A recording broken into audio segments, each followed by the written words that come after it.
How has been your journey like, given that your appointment was just months before Haryana went to polls and now it's COVID-19 pandemic?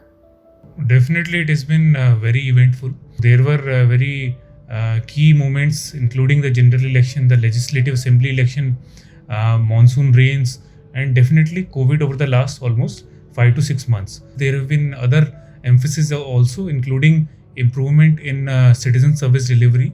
So, the administration takes great pride in stating that on a comparative basis, Gurugram is at number one, be it for delivery of services, online delivery, CM window performance, or on social media grievance tracker.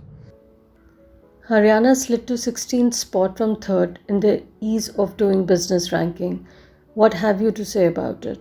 I am confident that the profile that the district has, being close to the national capital and being an independent power center in itself, and also being close to center of consumption and production, so it enjoys a very good location advantage, and I am sure that will work in its favor.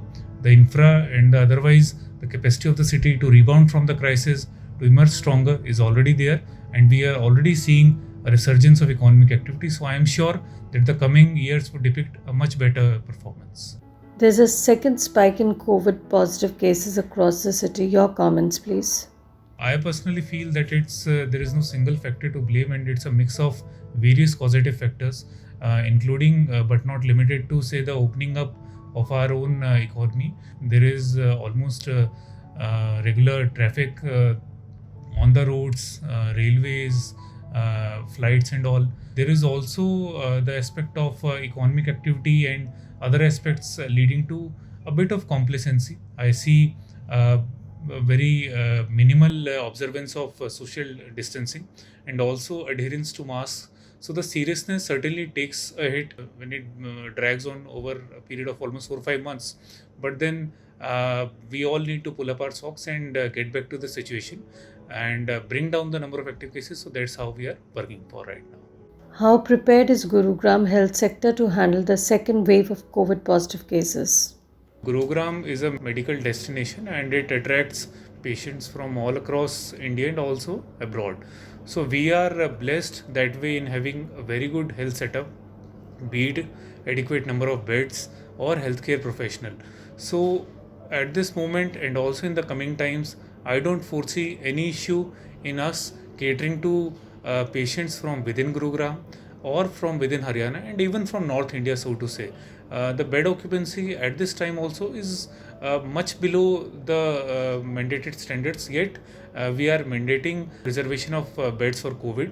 So there is no issue with respect to availability of beds or with respect to any availability of critical care equipment, infra, or healthcare professionals. Tell us about the plasma donation bank started in Gurugram. Plasma donation drive was started around a month back in tie-up with the Rotary Blood Bank, Red Cross Society, a couple of good NGOs, and also with the back-end team of volunteers. Donation pace has picked up over the last fortnight. We need to further reach out to and motivate our COVID recovered patients for coming ahead and donating plasma.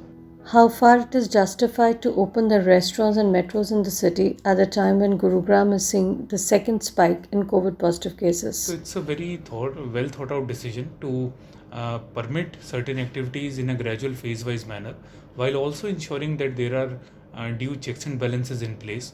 That it's also depends a lot on us. Let's not forget and be complacent about it. We need to be equally vigilant about distancing, observance of masks, and other safeguards as we were maybe around 3 4 months back. Antigen versus RT-PCR, since there are a lot of contradictions in this regard. RT-PCR is the gold standard, and there would not be as certainty of a test through antigen as it could be through RT-PCR. So every positive from an antigen is a certain positive, but then there could be some false negatives also. So some cases would be left out, but then RT-PCR is the gold standard, so to say, and it does cover almost all such cases which are possibly positive. From being a computer engineer to an IS officer, how has your life changed? this has been a very fruitful journey. I feel myself lucky to have been granted with this position and this opportunity to work for masses at a time. And definitely, I consider every day as a very good learning and every challenge as a further opportunity to improvise upon myself. What are your personal learnings during the current times? So definitely, it has been a very good learning experience and an opportunity to work with not just various key government departments, but also with citizens and other key stakeholders as a whole. Involvement of corporates, involvement of RWAs and other key decision-making bodies during the enforcement for IEC campaign and for taking and addressing their grievances has been a good learning, and we hope to continue on that. Thank you so much.